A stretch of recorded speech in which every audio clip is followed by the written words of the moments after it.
So whatever you are, this hour time is 7 minutes past the hour one, and this is about time we bring to you a program called Women's Pride and Power. And today is the August 15th edition, and whatever you I would like to say, good afternoon to our listeners individually. And my name is Olive Joseph Rabasi, and very shortly I will be joined by Ambassador Dao Toman Pay will be our guest for today's edition. Stay tuned as we go to the program Women's Pride and Power.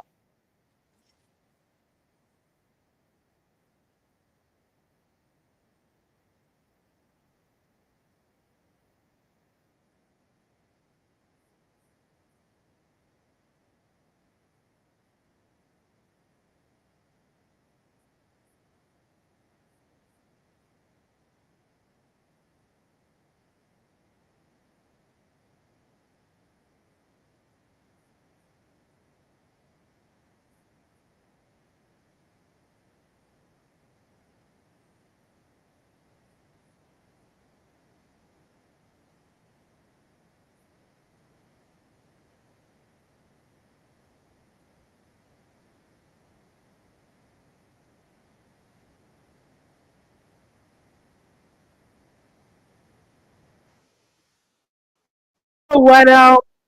This is about time that we go into our program. You actually go onto your radio. And whatever you are listening to us, you are joining us here at the Voice of Liberia radio station. And today is another edition of the Women's Pride and Power, women participation, women inclusion, international, and local activities, leadership. And I'm fortunate and privileged to be joined by Ambassador Toman Bay, who is going to introduce herself to you, our listeners. So good afternoon and welcome, Mr. Studio.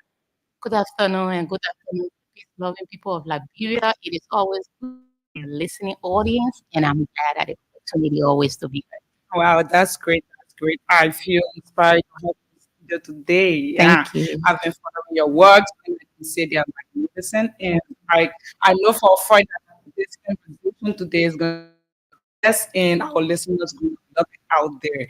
So, can you introduce yourself to our listeners?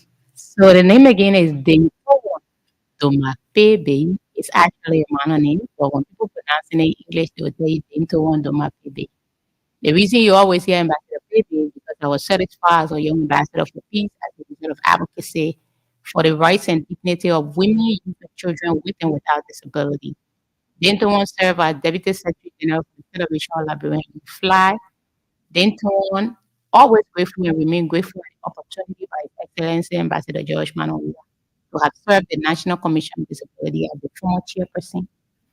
Currently, with a group called the Young Women Leadership and Knowledge Institute Liberia chapter.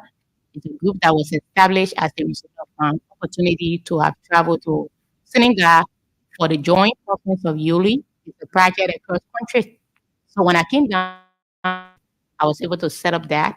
But you know, when you are in a position, it's good to work and make sure that what you do does not influence your work at the particular or personal level. So you only have been coordinated by a sister called where we are over the years.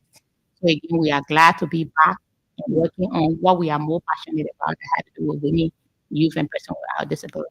Wow, wow, wow. I can say for a fact that you've already achieved a lot, and I think you are an inspiration to too many young girls out there. Because when I was sitting behind this microphone not too long, listening to you introducing yourself, who you are, what you have accomplished, and what you are yet to achieve. I mean, these are things that motivate other young women that they can do great. So, to our topic today, we're going to be discussing what we call or what we consider as women inclusion and participation in local, national, and international leadership. So, if the question is to you when we talk about women leadership, I know it's on a broader scope. That is why we have diverse sectors of which our discussion going to be centered around today because women can take part in the leadership activities, whether locally, that is in their community, in their churches, in their or in their homes, and then we have national that has to do with maybe serving in a public office or serving in a private space, but that contributes to society, especially the country from which they form themselves. So, what can you say to that women's leadership? Yeah. So first of all, if we're talking about women leadership, somebody would say, who is a woman? So a woman is a adult female at a particular time of their early age. They are referred to as a girl or adolescent. So I will be focusing closely on the advantages and disadvantages of women leadership in both national, local, and that of international. Now, what I would say is that, first of all, if you have women leadership as priority as a country, that country's success is bound to be achieved. Meaning, gender equality leads to economic advancement, it leads to the betterment of the society because women are charismatic leaders in that they think outside the box.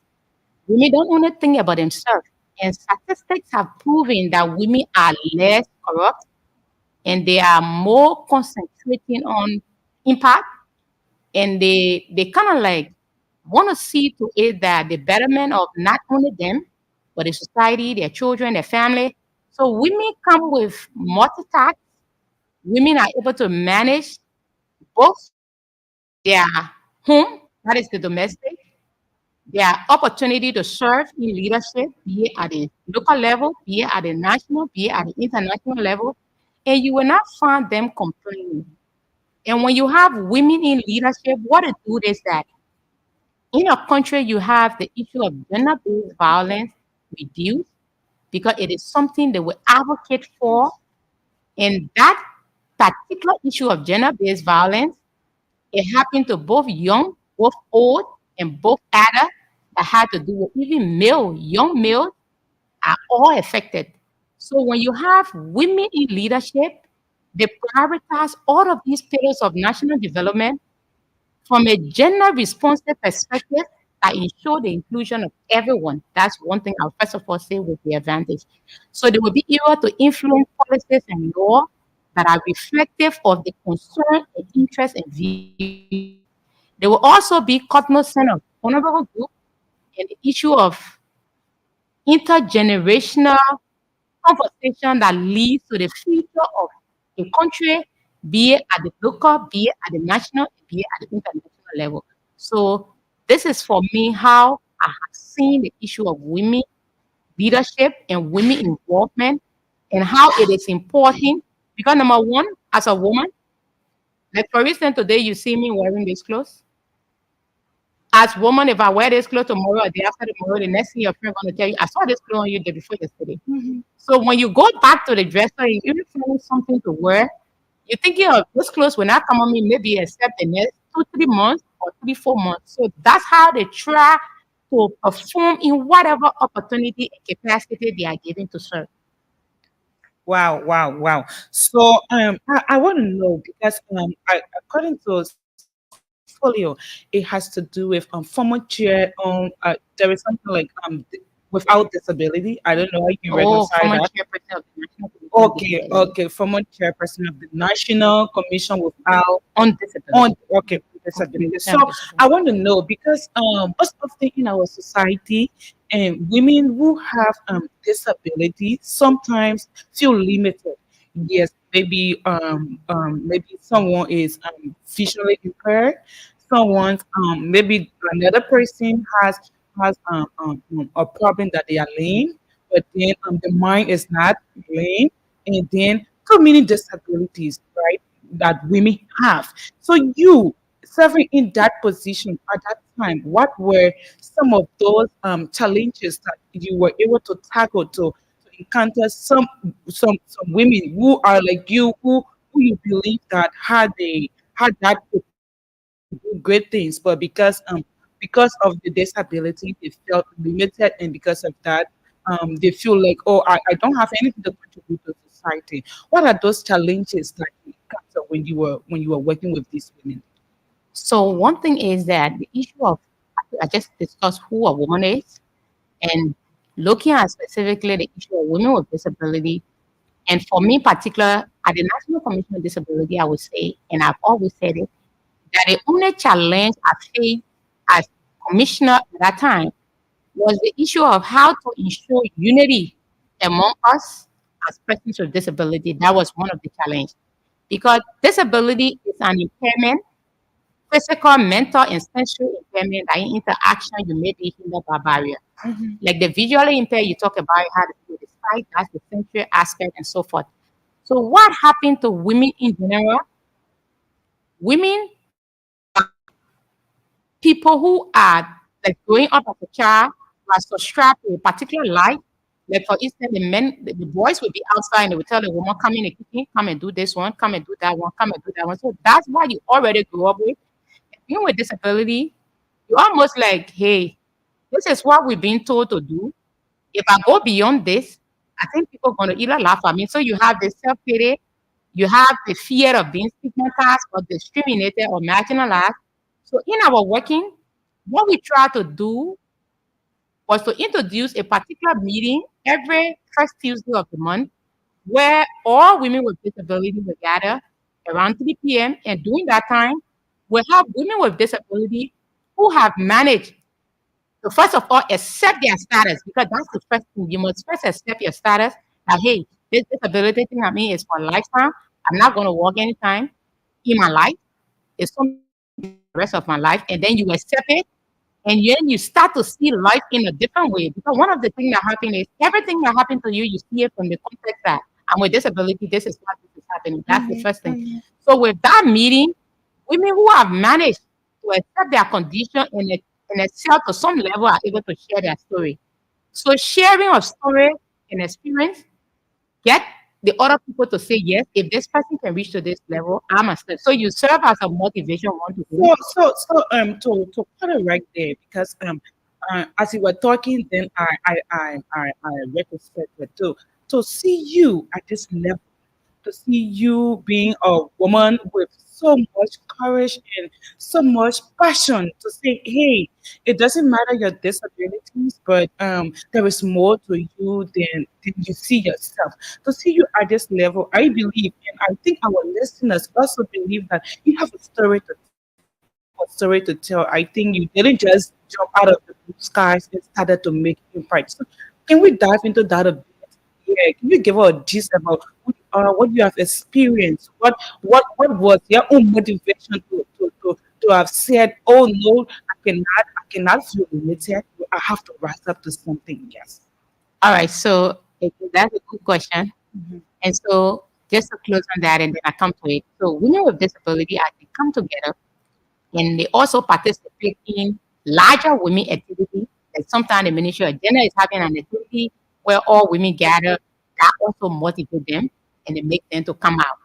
But as my working at the level of the commission, I can say void of politics with honesty and sincerity because you see, working for people with disability and working with people with disability is two different things.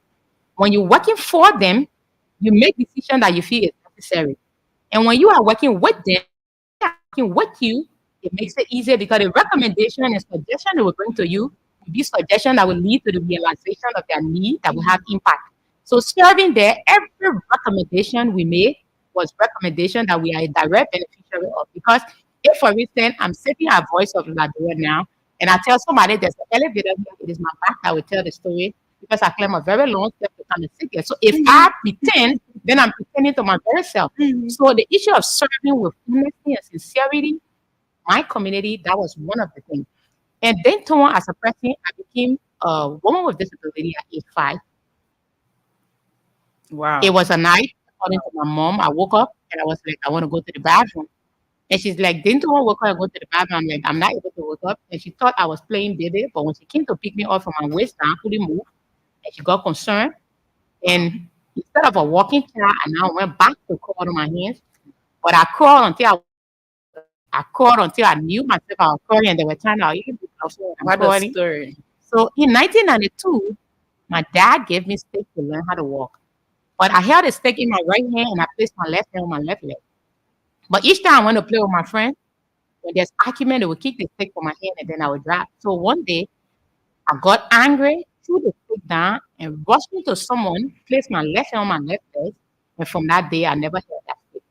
But crying on my hands, I can say my family were one of my source of income and my source of courage and support and resources and everything. Because as a child with disability, if you are not accepted by the mother who brought you up, then your frustration starts from that very day. So sometimes I tell people the Universal Declaration of Human Rights, Article 10 talks about right to life. A person with disability, children with disability, most often don't have right to life because they put there. Sometimes the mother will leave you in the hospital and run away. And then somebody will take you, they don't even have milk. Yeah, probably because Yeah. she doesn't want She's to be ashamed. associated with a Yeah, child that has disability. disability. So Yeah. that's Okay. one. So my family been there and it's still there. Because attending the Madam Tottenham kindergarten school, which is still in Sannicolé. I remember when I went Sannicolé, I went to go find a campus. I was crying on my hand, and you won't believe my mom would put me on her back. But then they didn't have idea of wheelchairs and all of that because assistive technology started coming in Sure. later. So her back was my wheelchair. She would carry me on her back to school, and after school she would come back for me. And that went on. But there are some families and relatives who will discourage you when you are taking care of a child with disability. Because looking at that child with disability development, I tell people from the beginning of our life, we become a spending entity. But when we are capacitated and empowered and given resources, then we become access. That process is Mm-hmm. long. And many look at it to be something that is impossible. But my family did not see it impossible. Being a girl with disability, the older of my siblings, if I didn't go to school, my siblings would not go to school. That's one thing my family did. If they had money, and that money was not enough for school this year, then someone would be the first to register in school, regardless of whether So, they are carrying on my back or not. so someone listening now could say, "Well, your family were the real MCPs when you were coming Definitely, up." Yeah. definitely, Hmm. definitely. And Okay, if you can and we go can ahead. have other mothers doing that or parents doing that to Hmm. their children will sit here and say the same thing I'm saying.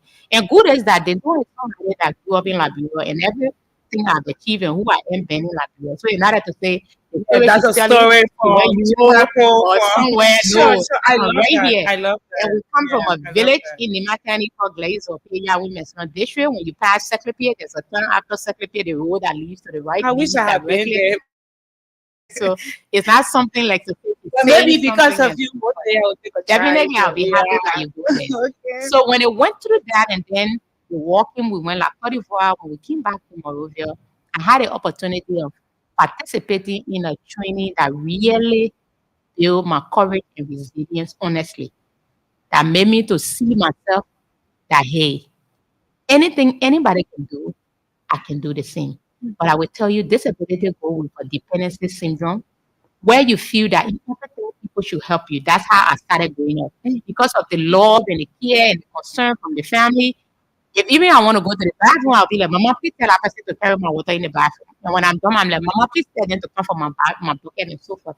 But when I went for this training in 2004 at the Foundation for International Dignity Fine, it still exists up to present. There we were 15 women with disability, and the facilitator said to us, if you lose self-pity and build self-esteem, it is the only way you will have a voice in society. He said, let me tell you all something. Disability is a lifetime thing. Even though the definition says the long-term physical impairment, but I want you to know that it's a lifetime thing. You're not going to walk tomorrow. You're not going to walk in 10 years or 30 years or 40 years to come. So the best thing to do for yourself is to accept who you are and to move on. And you have a right. And I'm like, what?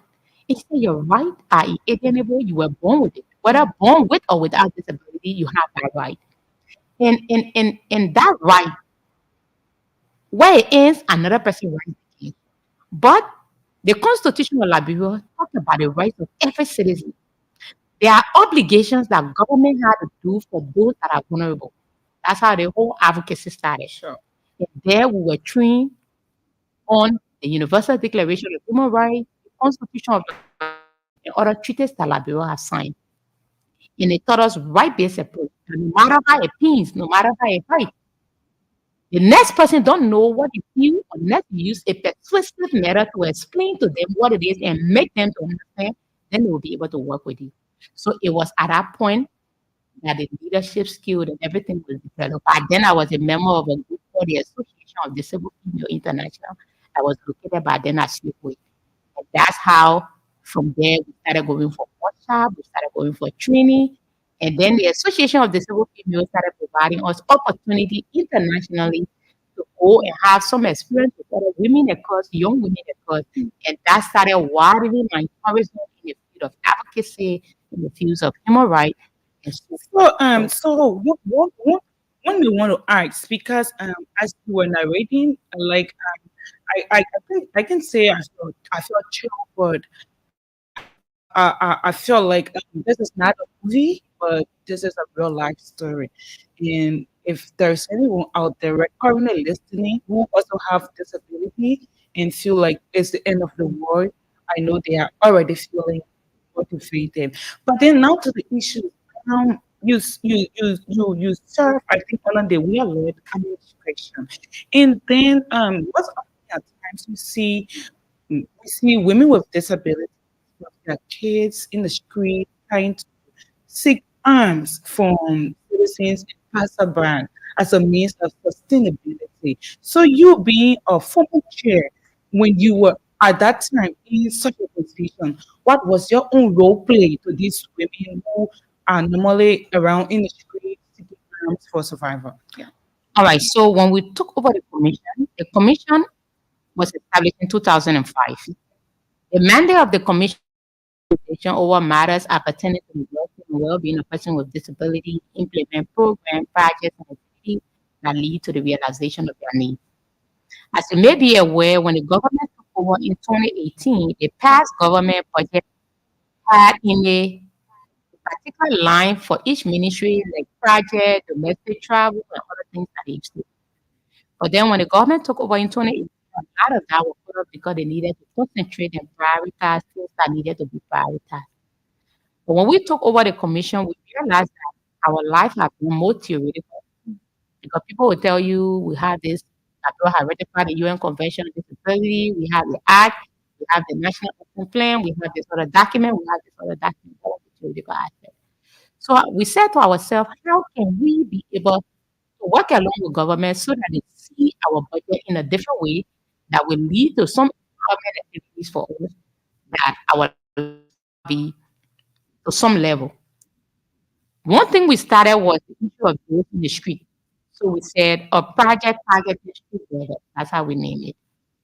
But before we could get to this, we said let's develop a document that will serve as a guide.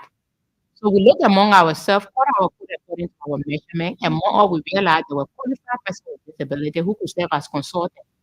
Because the issue of international consulting or hiring people with more money, we don't have that. So among all, we got 5 consultants and we invited the heads of organizations and then we have vetted and did a quota for organizations or persons with disability that were registered with government to bring their article incorporation to the commission so that we know the scope and how we're going to be working. So when we did our call out, about 52 institutions stood up. So those 52 institution heads, we invited them and we said to them, what are the issues that are affecting us that we think that when we put into a document or roadmap, be able to make government pay attention to us and look at our budget? Because nothing we can do without finance. The National Commission on Disability is not a revenue generating entity, it's rather a spending entity. So what can we do that will make government to increase our budget?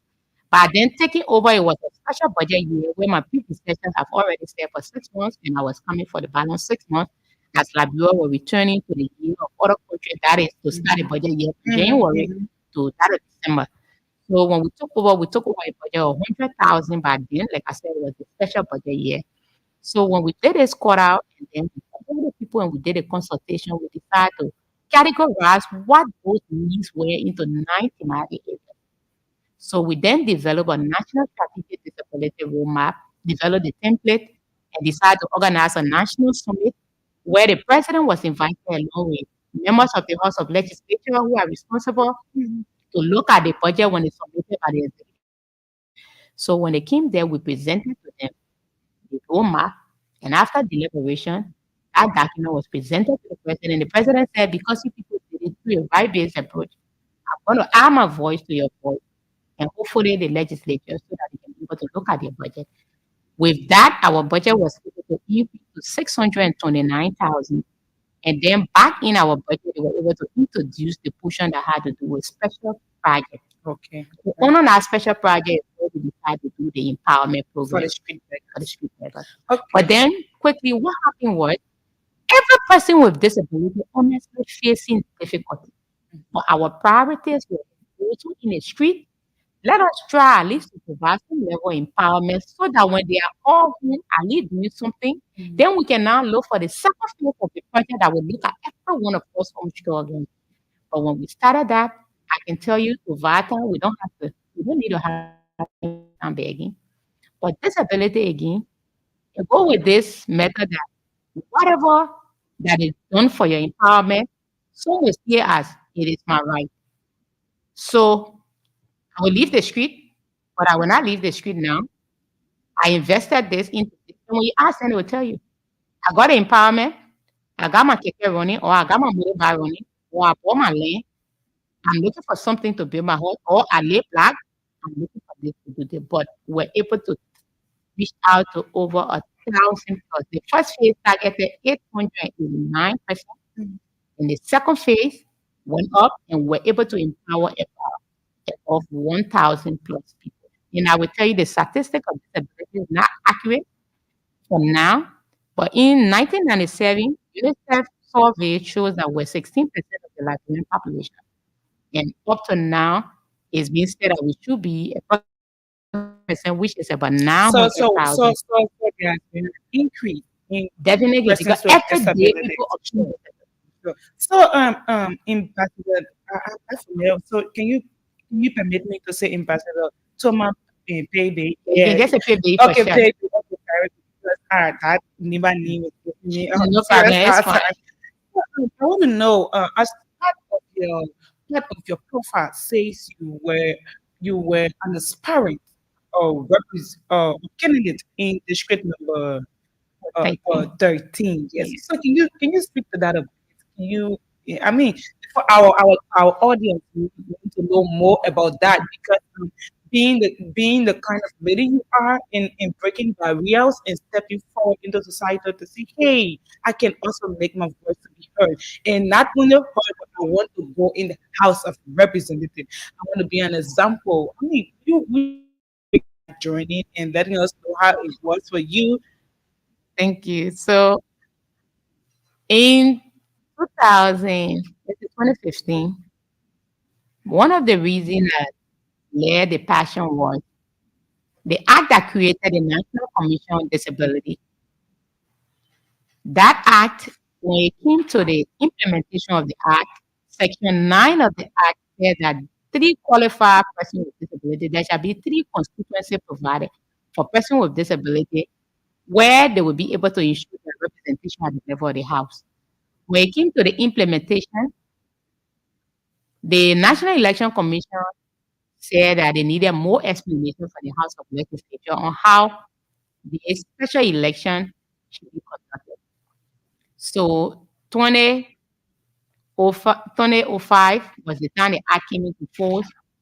The following elections, 2011 came and passed. And then around 2015, we said, when you are at the level of the House, what you do with your colleague become like a battle system. If you support my bill, I Mhm. support your bill. So for person with disability to influence legislation and laws, it will be important that we have our place at the level of the House. When we're there through the means everybody goes through there, while we are there, we can be able to advocate for this quota system. So that was how in 2015 Mhm. we took up the courage, we decided to step up. But one of the things that motivated us was the fact that we had the opportunity to have participated in a Federation of Liberian Youth election, Wow. which is very, very tough. And I remember in 2012 when I was called, Le PB, you can make it our level. What? That was the first time I ever took part in debate. And I always said to him, you were the first person who gave me the courage and strength in what to say at debate and to even appear on the microphone. So that was how we went in. But again, as a woman going in politics, it's not an easy thing. I know. And I've always said to my colleagues that being a woman going in politics, there are a lot of talks, verbal violence, physical violence, and others that you experience. But one thing that keeps you going is resilience, persistence, and being focused. One thing when we got in a race, I have graduated from the University of Bangalore with bachelor in accounting and management. But you will not believe we've also had an opportunity of participating at international events in the US State Department. We had our profile that we have qualification because why the truth that the Constitution is silent on education of who become a lawmaker, we have gotten some level of qualification that at least to set us apart and give reason why we should represent the people because we read, we understand the bill, we know that the role of the lawmaker is lawmaking representation and oversight, which is what we're going to be doing there. But people left it completely, and the next thing they came to was, what is people get one proof? So you won't Wow. tell me? So I'm like, hey, if you saw me at age 32 and told me I'm crippled, then you are blind because I became disabled at age 5. There have been no time in Morovia that I ever watched it that you will come and tell me today that you want to break it down with what it is. So that was one thing. Sure. Another thing, I had my son, and they were like, "You don't have a father." So I'm like, wow, I'm not. You, your female sheep is the only sheep that look up and think and have pregnancy. But I'm beautiful. How can I have a child without a father? So the district 13 got a chat room. So what I did, I added my son father to the chat room. And I'm like, he's in this chat room. So let's continue the conversation. Wow. But I can tell you one So, thing that so, helped so, me is so that training. that was breaking the barriers because Uh, I feel like you have been bullied because of this That's it. situation, and but they couldn't stop, they couldn't intimidate you. Never. Yeah, your self confidence arose to a level where not even a single word from the naysayers could stop what you wanted to achieve. So you focus. Yeah. That's one. And what can happen is when you're outside with the training, the capacity building, it helps you to have that pivotal. But when you get indoors, then it gets to you. So maybe there were people who have not experienced a bit of the opportunities that we have had, but yet they were laughing. So I don't know, like the society, yes, and this. That's it. So like you are qualified and then you have been privileged and fortunate to have had certain opportunities at this person, and then there are certain other people who been sitting around the fence and wanting to always be critics of whatever work you do as an individual. So they were laughing and they felt like because you are with this form in life, so you cannot excel to this level. So because of that, they started to laugh. And you were excelling great in achieving the things. I believe. That's definitely, and this goes to every woman. Sometimes, even family member will say, what she want to prove? Mhm. Who is she? What she want to prove? But one thing I say to people, politics is very good. And that's why I love it. And I'm glad that we have capacity building, looking at politics as a warfare in the marketplace of ideas, but the part of politics that I like is make you to know who all around. Mhm. It Mhm. make you to even know your husband. It make you to know your children. It make you to know everybody you have associated with that has smiled with you, that have laughed with you, and to know whether those laughter were real and whether those smiles were real. Sure, Definitely. sure, And that's sure. the part of politics. But to every woman, know that when you are going to politics, why the should that I promote and I can tell people I'm a feminist, we have a culture and tradition that plays serious role in women leadership. And that's one thing I would like to say to her before we go to the next. Mhm. Culture play a very key role in tradition. Like for instance, when you go on the beach, nobody expect you to wear a suit to go and bathe in the water. But here we said you went on the beach, you were in your beach wear, somebody went and took a photo. And that photo, they have you running in the rural area. If they show that photo in Morovia, people will say, hey, get out. After you went on the beach. So what? But if that photo gets to a grandmother in the village, and they like, they get who will vote for representative, yeah, she naked, yeah. The woman will be like, whoa, Jesus, what? You mean they get say, yo, the how she can walk? You see her walking? Like on the street, she walking. So that woman have no idea what a beach look like. And so she saw the sea and then she saw you in the sand, walking or happily in that beach where it become a problem. So even Facebook page, what you post as a woman, until we can have a society that will look at women, considering the culture, the tradition, if you have interest as a young woman, and I'm saying this to young women, Mhm. start to prepare yourself from now. Get on your Facebook page, clean it. You can clean it in a way that people can come back. And another thing, if you go into your club, wear something I know it's your right to wear clothes. I will start all the way up here. But if you know you got political ambition, those people will show up in spaces that you will not want to appear and you yourself will be embarrassed. Sure, sure. The men will have two, three children by women, like they will even have five children or three children by three mothers. But you as a woman, once you have three children by three men, what other men walk out of your life for no reason? People don't have an idea. But it gets in a space where they will sit on the radio and they're like, that woman got three children, got three. And the moment the culture context people hear, they're like, hey, like that person you want to get Yeah, powerful. she doesn't have So self yeah, control. she gets moral and it will start to interpret it differently. Sure. So all of these things are things that we need to continue to talk about. And as a woman, let us work around it. But if you're in a way that you are caught up with it, you be the first to tell those stories because somebody bring it out. So for instance, if you appear in a gathering, tell them somebody who took part in beauty pageant. And every time I'm taking part in beauty pageant, I have to dress because the costume call for me being naked as it will be seen, but they got a particular costume that I will use.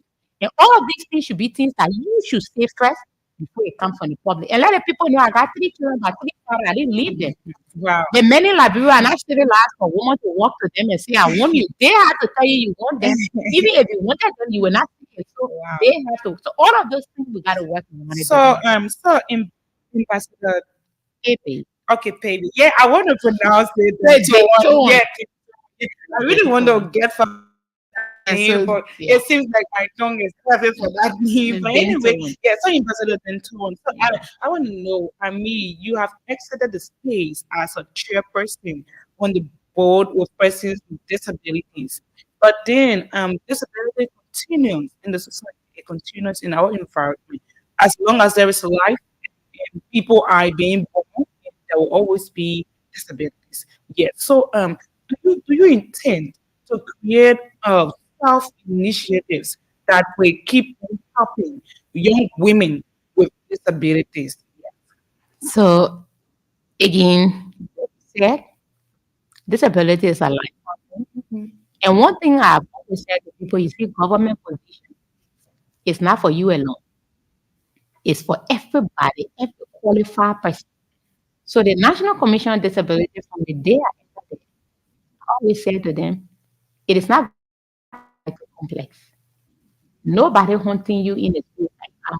Mhm. Do your own and leave. And the other people will come and do theirs and leave. So leaving from there, first of all, I'm happy that we were able to work in the interest of our community and leave legacy that others will follow. But the dream has not stopped. The young women leadership is still working around it. Unfortunately, the Disabled Children and Female Empowerment Network, IFNET, is currently working on women with disability participation in monitoring the TRC recommendation in the tripartite agreement. Okay. And we have the opportunity of working with them on that and being closely engaged with the community. Because if you look at the percentage that I told you about 1997 given by UNICEF, the TRC report said that 12% of the 16% of women with disability in 1997, 12% became disabled as a result of the war. So because of that, the TRC recommendation volume 2, the report volume 2, it had about 107 recommendations. 50 of those recommendations are targeting women. And we realized through that particular project by this leg that 8 of it are reflective of disability issues.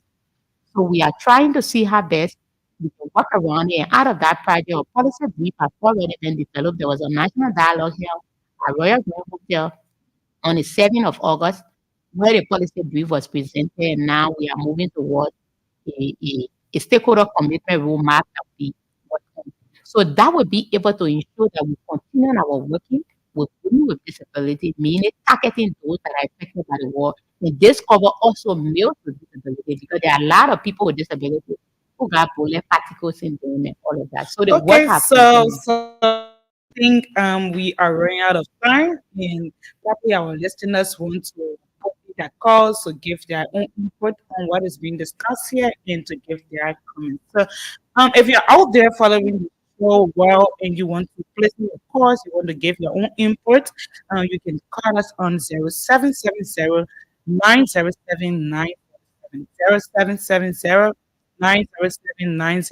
and be a part of our discussion. We are wrapping up while we keep the questions coming. We are wrapping up. Yeah, okay, so let's take this caller. Good afternoon. Good afternoon. Good afternoon. You are live. What is your name? And where are you My calling us name from? is Ezekiel Chama. I call from the sector working place. Okay, so let's hear you. Let's hear you. Yeah, the living there, actually, I knew I've been knowing her for long. And then, what she said at the beginning is women telling men, I'll call you, and then men worrying about God. They are not all. There are some. And then, tell me, everybody will not get, everybody will be Mm-hmm.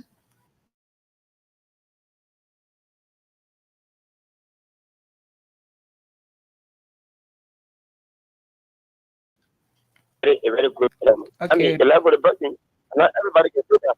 okay, okay. You know, I want to make an honest thing. I All thought right. it was Okay, thank yeah, you. yeah. So So I sorry don't know to if I that. already Yeah. talking. Yeah, thank you. It was nice Thank having you, you. and we appreciate your input. Yeah, so let's have a call coming through. Okay, let's have a call coming through. You can call us on 0770-907-907, and let's hear you. So, okay, so Ambassador, hey, this is Clinton. okay, Clinton, yes, like wow, I don't even know what to say. Okay, we missed that caller, but so I want to ask you, is there a future ambition to still contest or electoral seats in the House of Representatives? Okay, let's take this caller. Let's take, oh, we missed the caller. Yeah, do you still have? I mean, after everything you have achieved and after all of the great jobs you have done around here and how you have impacted lives and making young women to build that kind of sense of leadership. Yeah, do you okay, let's take this call. Hello? Hello, Yeah, hello. What is the name? I'm Antonio V from Kawa. How are you today? How are you, man? Daughter, always a director. How are Oh, you? thank you. Okay, so let's hear you. Let's hear you. What do you have to Yeah, say? my former director. I'm a visual impairment of power and also good. And Okay. also will be work here. But the only thing I'll tell you about preparation also, once you join your dream or come to plan and she must do your things among the vision impaired of the group, she must try to put group together. We are sending back. If she's ready to run for it, we have to meet with it. Hmm. So she must Hmm. try to put things together and make sure and get us one by one to do our business together. We're going to do things around it. So we are highly appreciate us. Okay, Thank you so thank you much. so much. Thank you. It was nice having you.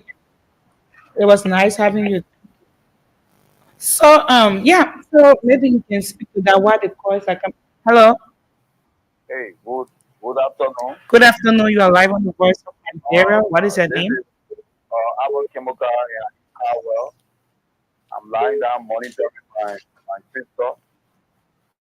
I say our director is always a director. Mm-hmm. So I must admit, the lady in the street that give her access to the disabled community. Take it or leave it. So what my brother was saying just now, so if we have one person in there, at least we have a voice. So if there's any time you point out some of us we are around, we can do everything. We have people that believe in us. We have our family, we have other people. And I can tell you, you can make a difference because you can make a difference in the lives of most disabled people in their lives. So no one wants to be ungrateful to you and not to push your dream forward. Thank Wow. you very much. Thank And I you look so forward much. to cooperating. Thank you. Thank you. Thank you. Thank you so much. Yeah. Okay, so let's take this caller. Hello, you are live on the voice of Liberia. What is your name? Hello. Yeah, you are live. What is your name? My name is Marco Wale from Anna State Charles Market. Okay, let's hear you. Yeah, I just want to say I'm so proud of the song. You know, some years back when I had this program, and that song was using second, but now I change the orange. They started the program, so I got in contact with the drummer at the time. He told me that I live in New Jersey. I said, okay,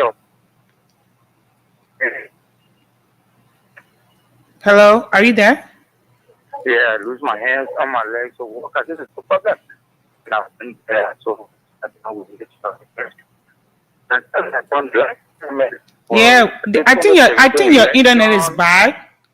Your the line is bad. Yes, the line So is you bad. get me? Okay, You yeah, get yeah, me? yeah, yeah, yeah. Go ahead. Okay. So after the tour I can't to New Project, the last time I met her was so when one organization were having workshop for all the female candidates I was testing, my hand were in the grade, so my name I was there, so I was so proud. Yeah, honestly, I know how the face would go to work, maybe increase, but I just kept my what you want with the professional work. But you don't want to do the drama, keep on. And one thing she's always she don't have or disability, she does not even give us support for Mm-hmm. achieving her goals. So a lot of them are say so proud of you, and I pray that God will keep pushing you where you are now will not be your limit. Thanks so much. Okay, so thank you so much. You can have a course coming through, but then I think we have to wrap it up here. Yeah, we have to wrap. So what is it then for Dentoan in the time to come? I mean, you have served, you have exited, you still exist. I mean, what is it for you out there? Yeah, what is it for you out Honestly, there? the voice of the people, like we say always, is the voice of people. Mm-hmm. If the people ask us that it is important that we go, because we're not going to vote ourselves, they will vote us. If they tell us we want you to go and represent us, we definitely give it a try. But I can tell you the passion of seeing Liberia, like any other country, I've said to people, I'm one person who don't want to accept the citizenship of any country in the world. Hmm. I prefer to travel if I will That's spend 1 month. powerful. Yeah, That's definitely. powerful. You know, when I went on the international visitor program under the US State Department, there was a man who came to us. I can still remember his name, Kansa. He came from the State Department. And he said to us, only you will build your country. He said, nobody will build your country, but only you will build your country. Mm-hmm. When he said that to us, thing that as we train you, when you get back to your very country with 16 Africans from 16 countries, and I was representing Liberia. Because the international visitor program, more often you are like one from each country like that. So he said to us, he said, you can make your country a greener pasture. And then one question I asked him was, how many of our leaders benefited this program? And they said to us, this program started far back before many of you seated here were born. So the program has benefited, at the time I was there in 2017, it had benefited more than 500,000 people across the world. And they said most of the presidents in Africa at that time were people who benefited the International Visitor Training Program. So that made me to say, because first when I was coming out, I really to let America, I was like, I want to go live in America. Well, even I was trying to get a resettlement, all of that. But after that program in the US, I was there for 1 month. DC, Alabama, Los Angeles, we went down to South Carolina. And my love for America just became a love to go in, participate in conferences, meetings, and come back. Because in Liberia, if you don't go to America or Europe or Asia, hey, you do nothing. So it better we tell them we're coming from America, we're coming from Asia, or we are Liberian Mm-hmm. from so and so. And that So goal, Ambassador and Towan, what could be your parting statement to our people in Radio Land? again to women, the only way we'll be able to get there is for us to unite and Hmm. to take up leadership role no matter what the challenge is. Liberia is in a post-conflict recovery process, and every sector is very important. I say this during the town hall meeting that the women of Liberia have with the president, His Excellency Ambassador Joseph Barker, at the ministerial complex. He said, "You come to be in government to contribute to national development, and don't sit and be poor before you come to contribute." So many of us, we started before we were called to government. Now that you have out of government, Liberia is still Liberia. No one is more Liberia than you. Let us contribute and make our country the way it should be. And one day, we'll have a country where everybody will be respected. So people with disability, you are super, you are wonderful, you are great, you are special. And stop looking down on yourself. If you remove self-pity and build self-esteem, the sky will be your limit. Thank you and thank you so much. Wow, so that was the final voice of Ambassador Dantoan Toma Bay. And whatever you are, would like to say, we appreciate that you follow this show. And then we continue our live broadcasting from here. And you are tuned to the voice of Liberia 104.1. And my name is Robertson. The topic and the discussion for today was women's inclusion and participation in local, national, and international leadership. Well, we will be here next week Friday, bringing you another edition of the Women's Pride and Power program. Thank you so much, and it was nice having you.